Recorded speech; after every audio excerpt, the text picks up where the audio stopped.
Hola. Hoy vamos a meternos con algo fascinante, la personalidad. Ajá. Vamos a explorar qué es, cómo se forman esos patrones que nos definen y qué pasa cuando surgen problemas como el trastorno límite de la personalidad, el TLP. Exacto. Y sobre todo, ¿qué pinta la genética en todo esto? Tenemos unos cuantos estudios interesantes para desgranarlo. Muy bien. Primero, para situarnos, recordemos rápido. La personalidad son esos patrones, ¿no? Bastante duraderos de pensar, sentir, de comportarnos. Eso es. Y el TLP, bueno, pues es un trastorno mental bastante grave. Afecta a un 1, quizá un 3% de la gente. Sí, las cifras varían un poco y se caracteriza por mucha inestabilidad. En las relaciones, en el ánimo, impulsividad, problemas con la autoimagen y, ojo, con un riesgo de suicidio alto, ¿eh? Se habla de un 10%. Sí, es un dato muy preocupante, la verdad. Así que nuestra misión hoy es intentar entender un poco mejor qué bases genéticas pueden tener estos rasgos, estos trastornos, su complejidad, vamos, y qué nos dice la ciencia. Claro, y es fundamental empezar diciendo que esto es súper complejo. O sea, no es un gen que dice tienes TLP o eres así. No es un interruptor. Para nada.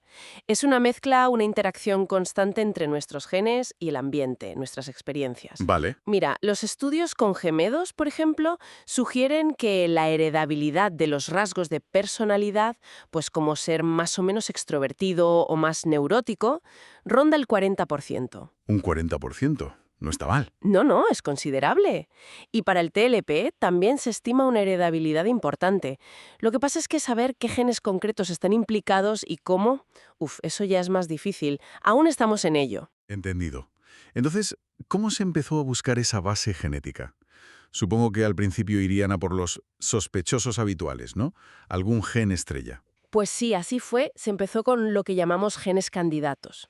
Ah, Se elegían genes que, por lo que sabíamos de biología, parecían tener relación. Por ejemplo, genes del sistema de la serotonina o de la dopamina. claro. Neurotransmisores que influyen en el ánimo, el comportamiento. Exacto. Se miraban variantes de esos genes en gente con ciertos rasgos o con TLP. Pero la verdad es que los resultados fueron un poco decepcionantes. Ah, ¿sí? ¿Por qué? Pues porque los efectos que se encontraban eran muy pequeños, muy sutiles. Y lo peor es que costaba mucho replicarlos. Un estudio encontraba algo y el siguiente no. Ya. ¿Y por qué esa dificultad? Si se suponía que esos genes eran importantes. Pues principalmente porque hoy sabemos que la mayoría de estos rasgos y trastornos son Ah, altamente poligénicos. poligénicos. Muchos genes. Muchísimos. Cientos, quizá miles de genes. Y cada uno contribuye poquísimo, un granito de arena. No es cosa de 1 o 2 genes con un efecto enorme. Entiendo. Es como construir un muro con arena en vez de ladrillos, como decías. Algo así. Por eso, los métodos más modernos, como los GWAS, los estudios de asociación del genoma completo, son más útiles. Ah, los GWAS. Esos analizan todo el genoma, ¿no? Sin ideas previas. Eso es. Miran millones de puntos en el ADN a ver si alguno se asocia estadísticamente con el rasgo o el trastorno. Aunque los primeros GWAS en personalidad tampoco dieron grandes resultados, las muestras eran pequeñas. Pero aquí es donde la cosa se pone interesante, ¿verdad? Con los GWAS más recientes, con muchísima gente. Correcto. Ahora tenemos GWAS con decenas, cientos de miles de personas. Wow. Y esos sí que están empezando a dar frutos. Han identificado algunas regiones en el genoma, algunos LOCI, que se asocian, por ejemplo, con el neuroticismo. Se han mencionado genes relacionados con la respuesta al estrés o el desarrollo del cerebro. Vale, eso ya es algo. Sí, pero hay que ser cautos. Aunque esas asociaciones son reales estadísticamente, cada una de esas variantes explica una parte diminuta, ínfima, de esa heredabilidad del 40% que decíamos. O sea que seguimos sin saber de dónde viene la mayor parte de esa influencia genética. Exacto. Falta mucho por descubrir. Hemos encontrado algunas pistas, pero el mapa completo está lejos. Esto me lleva a la otra gran pieza del puzzle, el ambiente. Si los genes son solo una parte de la historia, ¿cómo encajan con nuestras experiencias? Ese es el punto clave. La interacción genes-ambiente, lo que llamamos GXE. GXE. Sabemos, por ejemplo, que vivir cosas duras como maltrato infantil aumenta mucho el riesgo de TLP. Pero ese riesgo es todavía mayor si la persona además tiene ciertas variantes genéticas. Ah, o sea, los genes te pueden hacer más vulnerable a los efectos del ambiente. Eso parece. Variantes en genes que regulan el estrés o neurotransmisores pueden interactuar con el trauma y aumentar el riesgo. Y es más, hay algo llamado correlación gen-ambiente. Correlación. Sí, que los mismos genes que aumentan el riesgo de TLP podrían, de forma sutil, hacer un poco más probable que te expongas a ciertos ambientes o situaciones vitales estresantes. Es como un círculo vicioso. Vaya, qué complejo. Pero si el ADN en sí, la secuencia no cambia con lo que vivimos, ¿cómo deja el ambiente esa marca biológica tan profunda? ¿Hay algún mecanismo? Muy buena pregunta. Ahí entra la epigenética. Epigenética. Suena importante. Lo es. Imagina que el ADN es el hardware, el libro de instrucciones. La epigenética serían como notas al margen, marcas químicas, ¿sabes? Como la metilación del ADN. Marcas químicas. Sí, que no cambian la secuencia de letras del ADN, pero le dicen a la célula qué genes tiene que leer y cuándo. Sería como el software que decide qué partes del libro se leen en cada momento. Ah, vale. ¿Y esas marcas pueden cambiar? Sí.